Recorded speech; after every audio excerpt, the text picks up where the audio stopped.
Hello and welcome to Fatima TV. I'm John Vennari from Catholic Family News. We're here in Rome with our friend Chris Ferrara. It's October 21st and we're coming to the end of the Synod, and there's some developments to talk about.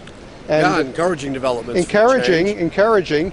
And that is that, well, it started with a report that was leaked to Roraticelli of a reporter from France, from La Croix, and where he said the overwhelming majority have voted against communion to remarried and divorcees.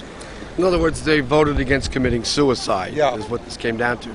Now that in itself is not surprising, although the news of this is encouraging.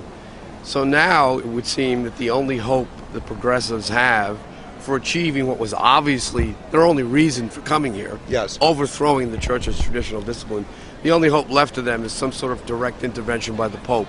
And ominously enough, what did we hear today at the press conference but the latest mantra that, of course, we wait for the final word of the Holy Father, and we are all converging on the Holy Father as if they're sending him the signal, you've got to do something. You've got to do something. And we had another report here, a very good quote from Catholic World Report, Mary Jo Anderson, where she said, the stacked deck that was carefully constructed prior to the Synod has been scattered to a certain extent. Now, the stacked deck they're talking about is this deck in favor of the Kasper Proposal, and she's saying it appears, because we never really know, but it appears that it has been scattered. Well, it's interesting that Father Fessio's publication, Catholic World Report, and Mary Jo Anderson in particular, who has certainly no reputation for being reckless, would refer matter-of-factly to the Synod as constituting a deck stacked in favor of the progressives, which is exactly what we have been saying all along, and that's what it is. And it does appear that the deck has been stacked and has been scattered rather, and ironically enough, it would seem that those who are constantly invoking the Holy Spirit as being present at this gathering may be getting what they wished for. Well, what's interesting is we can also quote various cardinals like Cardinal Orenze and Cardinal Burke and Cardinal Pell. Cardinal Pell actually gave a rather good soundbite. He said Catholicism means universalism and not continentalism. Yeah, it's great. The universal church cannot be broken down by continent respecting discipline. That would essentially be the end of the church's Catholicity, i.e. the Catholic Church. Yes. A form of ecclesial suicide that would be the worst thing to happen to the church in 2,000 years. That would dwarf even the Arian heresy in terms of its effects on the universal church. And Cardinal Orenze said the same thing recently to LifeSite News. He said there's these issues, these moral issues such as homosexuality, divorced, remarried, readmitting to this cannot be left to the individual bishops' conferences. It was Cardinal Burke who called the Kasper Proposal and this regionalism, he said this is un-Catholic. So there have been voices speaking up, and maybe those voices are getting into the Synod. But also we have to tell the viewer that we're giving today's news. Tomorrow things could change. Yeah, and respecting today's news, they're still trying to stack the deck. Yes. Today's press conference was quite simply an outrage. We had nothing but spokesmen for what is now clearly the minority view. It is reprehensible that a decadent prelate like Cardinal Marx was given center stage today and dominated the entire press conference. But you and I predicted that. We said, if this is what's really happening, if the majority are now coming out against this disastrous change in discipline, then what will the Synod controllers do? Obviously, they'll stack one of the final press conferences with liberal voices. That's exactly what happened today. We heard nothing about the majority view. That's what I was just going to say, that this is rather big news, that this proposal of Kasper seems to be going down in defeat. And we sat through an hour press conference today, the day after this came to light, this vote.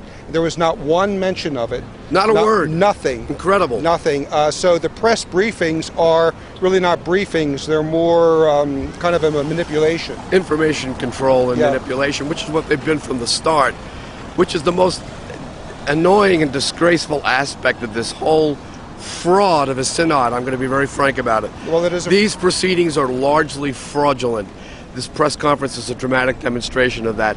At the very moment when the majority of the prelates in attendance have realized the consequences of what they're being asked to do and have rejected it and have said, no, we're not going to change the discipline affirmed by John Paul II and Benedict XVI. At that very moment, who was trotted out for one of the final press conferences, one of the most egregious proponents of that same disastrous proposal, as if the majority had not spoken. And, Cardinal Marx is more than a proponent for just that proposal. He was the one who said back around January, February, that the German church has to follow its own path. We're not a subsidiary of Rome, and we can't wait for the Synod in Rome tell us what to do regarding pastoral practices. So that's the mindset of him. His mindset has not changed, and this is the man that they pull out to be the voice of the Synod from the Vatican press office. Again, completely predictable. We knew that would happen today once we heard the news that the majority had turned against this proposal. In fact, probably was never in favor of it to begin with. But now we have to worry about what's going to happen with the Pope's final intervention. There are ominous indications, as I said a few moments ago, that they are expecting some kind of explosive development with the Pope's pronouncement on the synodal proceedings.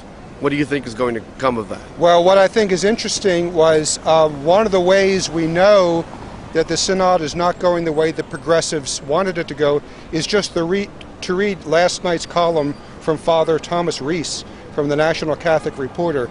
He is furious, and he's not hiding his fury. Now, of course, I think the viewers know the National Catholic Reporter, they are the most progressivist, modernist, pro-abortion, openly pro-homosexual. It seems to become, to be a reporter, well, the National Catholic Reporter, you have to announce how much Catholic doctrine you don't accept. But they have their own booth in the Vatican press office. They have their own booth in the Vatican press office, and but he was saying, he was just deprecating the more conservative cardinals, saying, well, these I'm paraphrasing, but he is saying the cardinals and bishops, these bishops just want to stick to the theology they learned in the seminary, and they don't want to be open to what today's theologians can open up for them as new possibilities. He also said that he thinks it's unlikely that the Synod will introduce, at least specifically, a new pastoral practice regarding these things. And he said the progressives, now this shows what side Francis is on, because he says the progressives are hoping that Francis will snatch victory from the jaws of defeat. Rees, who is in the know, who has contacts in the Vatican, he knows that Pope Francis was in favor of this new proposal, and this is a defeat for him personally. Well, after the first synod, the press widely reported the result in 2014 as a defeat for Francis. Mm-hmm. And we had that rather infamous speech the day after in which he denounced the rigorists, the legalists, the Pharisees, and invoked his God of surprises. And so I guess we really can't discount the possibility that the God of surprises will be making another appearance. He might make another appearance. He's been hiding for 2,000 years and was only brought out during the Francis pontificate. That's why I want to enforce or repeat. This is today's news, and anything could happen between today and Saturday or Sunday. So stick with us. We'll be here every day. Chris Ferrara, John Vennari for Fatima Television. We'll see you tomorrow. Stick with us.